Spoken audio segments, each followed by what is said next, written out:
이번에는 문해력 어떻게 향상시킬 수 있을까라는 주제로 좀 말씀을 드리고 싶습니다.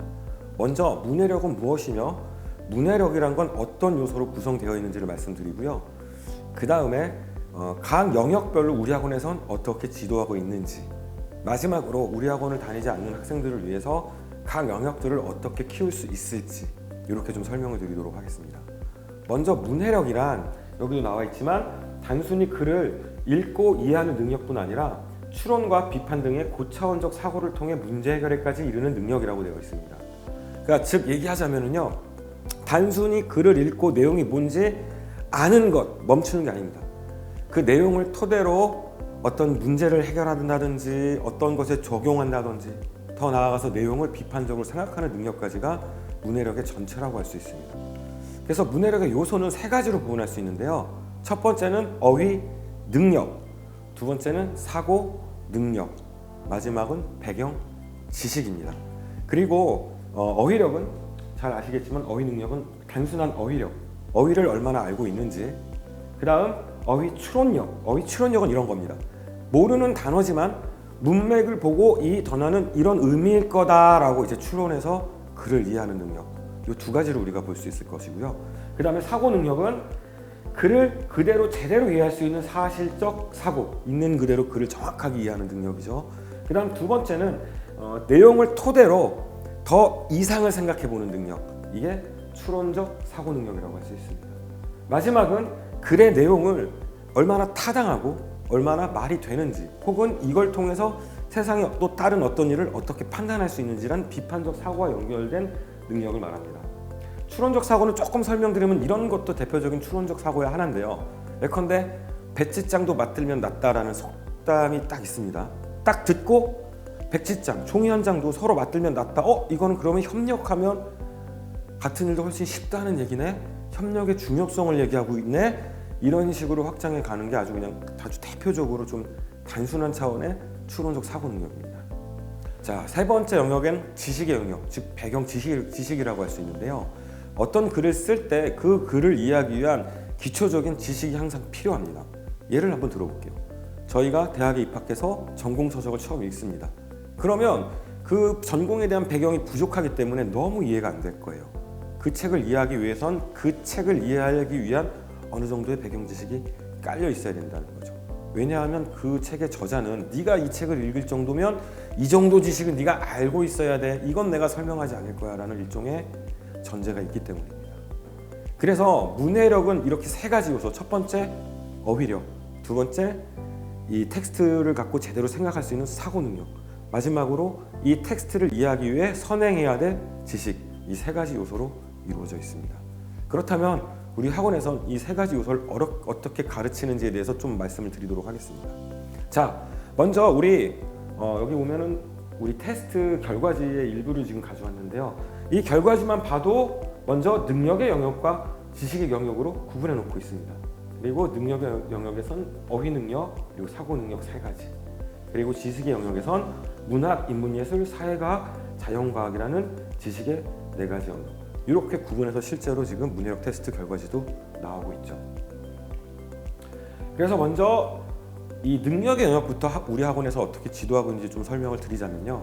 먼저 능력의 영역 중 이 어휘 능력과 관련해서 말씀드리겠습니다. 어휘 능력 같은 경우에는요, 저희는 이 김종길에서 그 학생들에게 반드시 필요한 단어들, 시험에 많이 출제됐던 단어들을 저희가 엄선해서 단어장을 만들고 이걸 외우고 그 다음 테스트하도록, 이렇게 해서 학생들의 기본적인 어휘력을 늘려주고 있습니다.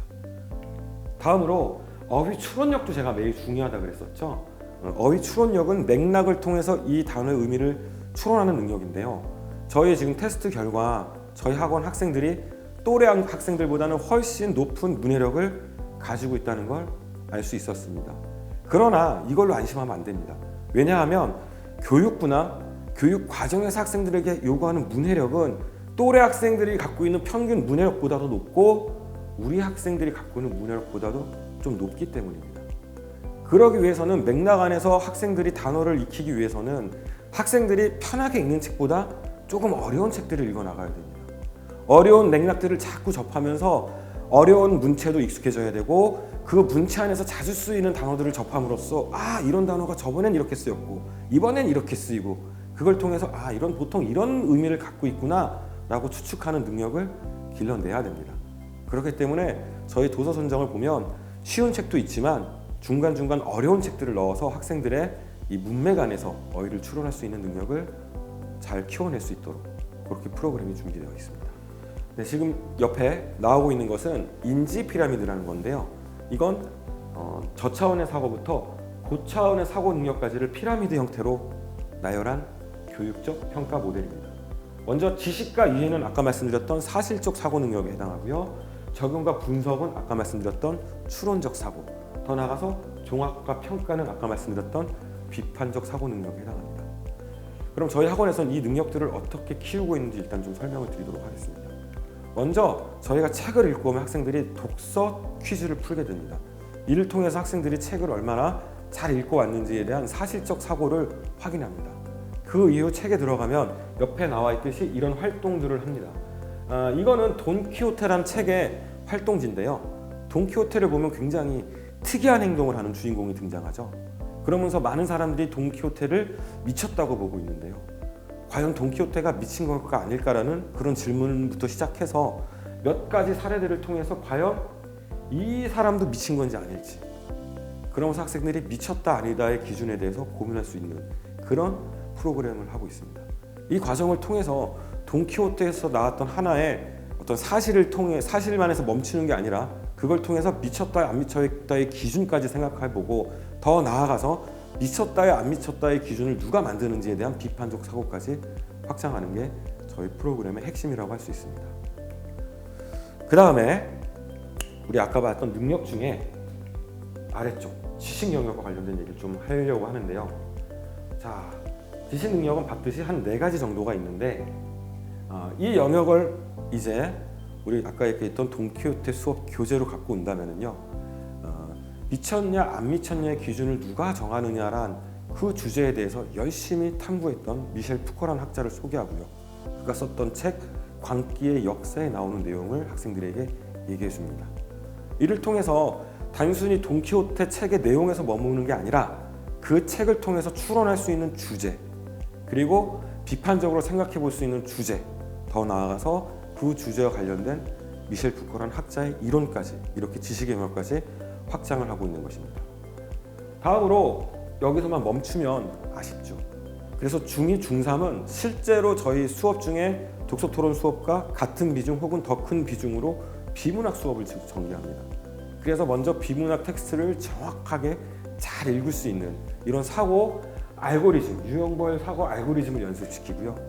그 다음에 과정을 보신다면 전반기의 비문학의 기술, 유형적 사고 알고리즘 연습이 끝나고 난다면 영역별 독해 연습을 통해서 각 영역별 비문학 지문에 익숙해질 수 있는 시간, 동시에 영역별 지식도 쌓을 수 있는 시간을 마련해주고 있습니다.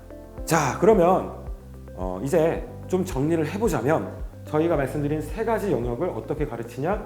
어휘 능력은 단어장과 어휘 테스트로 기본적인 어휘력을 향상시키고 있고, 그 다음에 독서를 통한 어휘 추론 능력을 향상시키고 있다, 이렇게 말씀을 드렸고요. 그 다음에 사고 능력은 책과 관련된 주제에 대해서 깊이 생각할 수 있도록 그렇게 수업 프로그램이 진행되면서 학생들의 추론적 비판적 사고 능력을 키워주고 있다는 말씀을 드렸었습니다. 또한 구체적 사안에 대해서 토론하고 또 글도 쓰죠. 그러면서 논리적이고 비판적인 사고 능력이 자라난다, 이 말씀을 드릴 수 있을 것 같고요.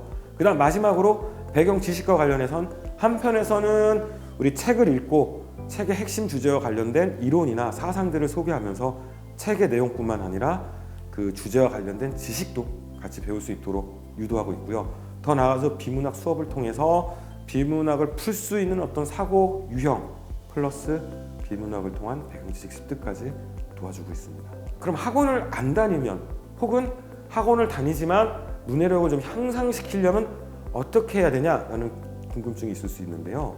먼저 어휘력과 관련돼서는 만약에 저희 학원을 다니지 않으신다면 다른 방식으로도 학생들이 외울 수 있는 좀 단어장을 외우게 했으면 좋겠습니다. 우리 학생들이 요즘 단어의 수준이 좀 너무 낮은 걸 우리가 많이 발견할 수 있어요. 그렇기 때문에 억지로라도 좀 고급 단어들을 외워야 합니다. 그리고 단어를 많이 외운 만큼 글을 읽기가 편해지는 면도 있거든요. 그 다음으로는 좀 학생들의 수준보다 높은 텍스트를 읽어야 합니다. 억지로라도 읽어야 돼요. 읽었던 책만 계속 읽으면 익숙한 단어들만 접합니다.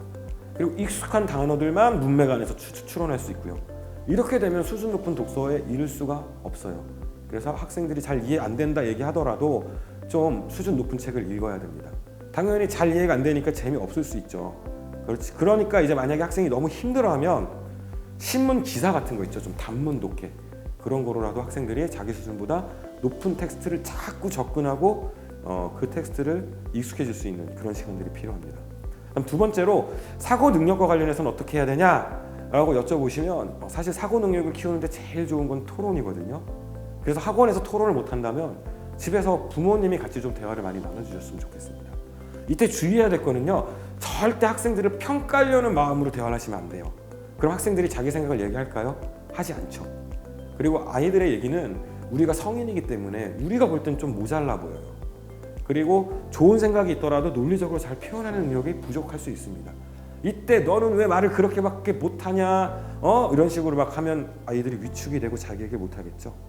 그런 것보다는 우리 아이들이 학생들이 어떤 생각을 하는지 궁금해하고 그 얘기를 듣고 싶은 마음으로 자꾸 물어보시고 특히 제일 중요한 질문은 왜입니다. 너는 왜 그렇게 생각하니? 이런 질문들. 학생들이 얘기하는 왜가 잘 이해가 안 되면 한 번 더 아빠는 이 부분이 혹은 엄마는 이 부분이 난 잘 이해 안 되는데 좀 더 설명해 줄 수 있겠니? 이런 대화를 통해서 학생들이 자기의 생각을 다시 들여다보면서 깊게 생각할 수 있는 그런 기회들을 마련하는 것도 사고 능력을 키울 수 있는 하나의 중요한 방법일 수 있습니다. 마지막으로 지식과 관련해서는 가장 중요한 건 전 이거라고 생각합니다. 학과 공부를 열심히 하십시오. 그게 가장 큰 왕도입니다. 생각보다 우리 학생들이 초등학교, 중학교, 고등학교 과정에서 많은 지식들을 배웁니다. 국어, 영어, 수학뿐만 아니라 사회과학에서 생각보다 높은 지식들을 배우고 있거든요. 그래서 저는 다른 것보다도 일단 무엇보다도 학과 공부를 충실히 하는 것이 적어도 학생들이 앞으로 살아갈 때 특히 입시를 위한 기본적인 배경 지식 습득의 핵심이라고 생각합니다. 플러스 뭔가 조금 더 학생들이 학과 공부 말고 좀 더 뭔가 더 기본적인 지식을 습득하길 원하신다? 그럼 제일 좋은 건 사실은 신문 읽기죠. 신문 읽기. 학생들을 대상으로 한 신문도 좋고 아니면 어른들이 읽는 신문을 읽을 수 있다면 너무너무 좋고요. 제 경험을 좀 얘기한다면 저는 중학교 때 스포츠면부터 시작해서 신문을 좀 읽기 시작했거든요. 그러다 보니까 스포츠면 읽다 보니까 다른 면도 보고 싶고 그러다 보니까 나중에 신문 뭐 1개, 2개 혹은 뭐 3개씩을 매일 정독을 했었어요. 그리고 이제 주말에 나오면은 뭐 섹션들이 있습니다. 경제 섹션도 있고 뭐 여러 가지 섹션들. 그런 것도 꾸준히 읽었었거든요. 그게 저는 굉장히 배경지식 획득뿐만 아니라 문해력에 굉장히 많은 도움이 됐었습니다. 그래서 그렇게 신문 읽기를 하는 것도 학생들에게 굉장히 도움이 될 거라고 생각합니다. 다만 여기서도 중요한 게 억지로 하면 안 돼요. 그러니까 우리 어른들이 항상 문제가 되는 게 책 한 권을 읽으면 이 책을 학생이 다 이해해야만 가치 있다고 생각하고 신문 읽기라면 전부 다 읽어야 된다고 생각을 하시는데 그렇게 접근하면 모든 게 실패합니다. 왜? 고통스럽거든요. 저도 맨 처음에 스포츠면 봤어요. 연예면 보고 뭐 더 읽으라고 부모님이 얘기 안 하셨어요. 그냥 읽다 보니 읽을만 하니까 자연스럽게 확장이 된 거거든요. 그리고 이제 밥 먹을 때 가끔 아버지나 어머니랑 신문에서 읽은 내용으로 대화하고 그 대화했던 게 자극이 되니까 또 읽게 되고 이런 식의 하나의 긴 과정이지 하나의 과업이 있고 요거 100% 완료해야 된다 이런 마음으로 문해력을 향상시키려고 하시면 대부분은 실패할 수밖에 없습니다. 그 궁극적인 이유는 지식의 영역이 있고 능력의 영역이 있다고 했지만 근본적으로 문해력이라는 건 능력의 영역이기 때문입니다. 그래서 제가 몇 가지 우리 학원에서 어떻게 수업을 하고 있고 또 학생들을 어떻게 가르치고 있고 그 다음에 집에서는 어떤 방식으로 문해력을 향상시킬 수 있는지 말씀을 드렸는데요. 이런 방식들을 단기간에 많이 하기보다는 꾸준히 하시면 문해력이 향상될 거라고 생각합니다. 지금까지 배부 자료를 어떻게 봐야 될지 그리고 우리 학원에서는 문해력 향상을 위해 어떻게 교육을 하고 있는지 그리고 마지막으로 집에서 문해력을 어떻게 향상시킬 수 있는지에 대해서 말씀을 드렸고요. 지금까지 들어주셔서 너무나 감사합니다. 네, 지금까지 김종길 국어논술학원의 김용건이었습니다. 감사합니다.